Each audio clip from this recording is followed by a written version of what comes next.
ಜಿಲ್ಲೆಯ ರೈತರು ಹಾಗೂ ಗ್ರಾಹಕರು ನಮ್ಮ ಮೇಲೆ ಹೆಚ್ಚಿನ ವಿಶ್ವಾಸವನ್ನಿಟ್ಟು ಅಧಿಕ ಪ್ರಮಾಣದಲ್ಲಿ ಠೇವು ಇಟ್ಟಿದ್ದಾರೆ. ಕಳೆದ ವರ್ಷಕ್ಕಿಂತಲೂ ಈ ಬಾರಿ ಹೆಚ್ಚಿನ ಪ್ರಮಾಣದಲ್ಲಿ ಠೇವು ಬ್ಯಾಂಕಿಗೆ ಬಂದಿದೆ. ನಮ್ಮ ಹೊಸ ಆಡಳಿತವನ್ನು ಒಪ್ಪಿಕೊಂಡು ಗ್ರಾಹಕರು ವಿಶ್ವಾಸದಿಂದ ವ್ಯವಹಾರ ನಡೆಸುತ್ತಿದ್ದಾರೆ. ಯಾವುದೇ ಊಹಾಪೋಹಗಳಿಗೆ ಕಿವಿಕೊಡದೆ ಬ್ಯಾಂಕಿನೊಂದಿಗೆ ಉತ್ತಮ ಸಂಬಂಧ ಇಟ್ಕೊಂಡಿದ್ದಾರೆ. ಪ್ರಸ್ತುತ ವರ್ಷದಲ್ಲಿ ಬ್ಯಾಂಕ್ 56.25 ಕೋಟಿ ರೂಪಾಯಿ ಲಾಭ ಗಳಿಸಿದೆ ಅಂತ ಬೆಳಗಾವಿ ಡಿಸಿಸಿ ಬ್ಯಾಂಕ್ ಅಧ್ಯಕ್ಷ ಮತ್ತು ಮಾಜಿ ಸಂಸದ ಅಣ್ಣಾ ಸಾಹೇಬ್ ಜೊಲ್ಲೆ ಅವರು ತಿಳಿಸಿದರು. ಈಕ್ವಲ್ ಇಲ್ರದ ಅಲ್ಲಿ ಎಷ್ಟು ಮೆಂಬರ್ ತರ್ತಾರೆ ಅದ್ರ ಮೇಲೆ ಆಗ್ತೈತೆ ಇಲ್ಲ ಇಲ್ಲ 1 ಕೋಟಿ 20 ಕೋಟಿ ಅದ 1 ಕೋಟಿ 50 ಲಕ್ಷ ಇದ್ದವ್ರು 20 ಲಕ್ಷ ಇದ್ದವ್ರು ಅಲ್ಲಿ ಅವ್ರು ಎಷ್ಟು ಮೆಂಬರ್ ತೊಗೊಂಬರ್ತಾರೆ ಅಷ್ಟು ಕೊಡ್ತೀವ್ರಿ ನಾವು. ಮೆಂಬರ್ ಕ್ಷೇತ್ರ ಅವ್ರ ಜಮೀನು ಎಷ್ಟು ಅದ ಅದ್ರ ಮೇಲೆ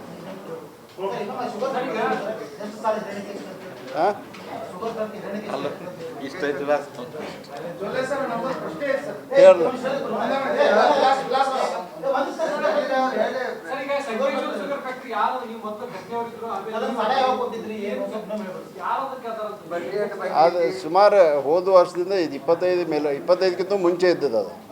ನಾವು ಮತ್ತೆ ಅದಕ್ಕೆ ನೋಡಿ ನಮ್ಮದಿಂದ ಸ್ವಲ್ಪ ಸಾಲ ಕೊಟ್ಟು ಅದನ್ನು ರಿವೈವ್ ಮಾಡ್ಬೇಕಂತ ತಿಳ್ಕೊಂಡು ನಾವು ಹೊರಟವ್ರು.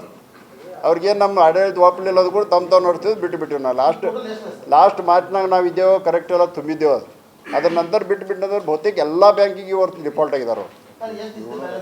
ಹಾಂ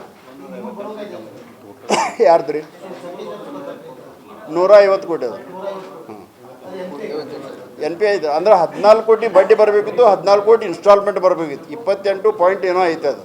ಅಂದ್ರೆ ಒಂದು ರಫ್ ಈ ಫಿಗರ್ ಹೇಳಿದ್ದಾನೆ.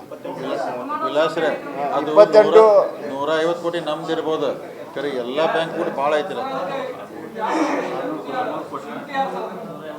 ಚೂಟಿ ಇದರ್ಲ ಆ ಕಾರ್ಖಾನೆ ಶೂಟ್ ಇರಲ್ಲ.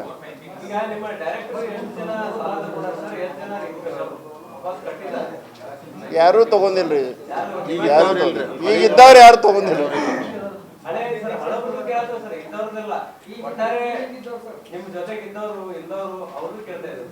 ಇಲ್ಲಿ ಯಾರು ತಗೊಂಡಿಲ್ಲ. ನೋಡಿ ಹೇಳ್ತೇನೆ, ಅವ್ರ ಕಂಪನಿಗಳು ವೈಯಕ್ತಿಕ ಎಲ್ಲ ಕಂಪನಿಗಳಿಗಿದ್ದಾವೆ. ಹಿಂದೂ ಪಂಚನಗೌಡ ಒಬ್ಬರು ತಗೊಂಡ್ರಿ, ಕೃಷ್ಣ ಅದ್ರ ಸಲುವಾಗಿ ದಂಡ ಬಿತ್ತರಲ್ಲ. 25 ಲಕ್ಷ ಒಬ್ಬರು ತಗೊಂಡ್ರಿ, ಒಬ್ಬರು 4 ಕೋಟಿ ಎನ್ಸಿಎಲ್ಟಿಗೆ ಹೋಗಿದ್ದಾರೆ. ಅವ್ರು ಹಳೆ ಡೈರೆಕ್ಟರ್ ತಗೊಂಡಿರೋದ್ರಿ. ಅದಕ್ಕೆ ಅದ್ರ ಸಂಬಂಧ ಪೆನಾಲ್ಟಿ ಆಗಿತ್ತು. ಅದು ಲಾಸ್ಟ್ ಟೈಮ್ ಎಲ್ಲ ಇಶ್ಯೂ ಆಗಿತ್ತಲ್ಲ. ಅವ್ರು ಹೇಳ್ತಾರೆ ಈಗ ಬಂದದ ಅದು ಕೂಡ ನಮ್ಮ ತಪ್ಪೆ ಅಂತಾರೆ ಅವ್ರು ತಪ್ಪದಿಂದ ಆಗಿದೆ. ಅದು ಮೊದಲನೇ ಸಾಲದಾಗ ಅವಾಗಿಂದ ಒಂದು ಡೈರೆಕ್ಟರ್ ಕೊಡಬಾರ್ದು ಕೊಟ್ಟಿದ್ದೀರ ಅಂತ ಒಂದು ಪ್ರಶ್ನೆ ಇದೆ. ಮತ್ತೊಂದು ಏನು ಪಾಯಿಂಟ್ ಇದ್ರೆ 2 ಪಾಯಿಂಟ್ ಇತ್ತು. ಅದ್ರ ಇದು 2 ಲಕ್ಷ ನಮ್ಗೆ ದಂಡ ಬಂತದ್ದು ಕಲಾವಂತ ನಿಮಗೆ. ಹಾಂ ಅದು ಗೋಲ್ಡ್ ಲೋನ್ ಒಂದು ಪಾಲಿಸಿ ಏನೋ ತಪ್ಪಿದೆ. ಬುಲೆಟ್ ರಿಪೇಮೆಂಟ್ ಅದು ಉದ್ಯೋಗ ಬಂಗಾರ ಅಂಗಡಿ ಹಾಕಿದ್ದಲ್ಲ. ಇದಕ್ಕೆ ನಮ್ಮ ಮುನ್ನೋಳಿಗೆ ಬಂಗಾರ ಅಂಗಡಿ ಹಾಕಿದ್ದರು ನೀವು. ಹಾಂ ಇನ್ನೊರ್ಗೂ ವೆಹಿಕಲ್ ಈಗ ಒಂದಾದ್ರೆ ನಮ್ದು ಬರೀ ಇಲ್ಲಿ ಹೆಡ್ ಆಫೀಸ್ನಾಗ. ಅದನ್ನೇ ಹೇಳ್ತೇನೆ ನಾವು, ಇನ್ನು ಮುಂದೆ ಹೆಚ್ಚು ಬ್ರಾಂಚ್ಗಳಿಗೆ ಮಾಡ್ತೇವೆ ನಾವು. ಕಂಟ್ರೋಲ್ ಬರ್ತರಿ ಕಂಟ್ರೋಲ್ ಇಲ್ಲ ಅನ್ಬೇಡ್ರಿ ನೀವು.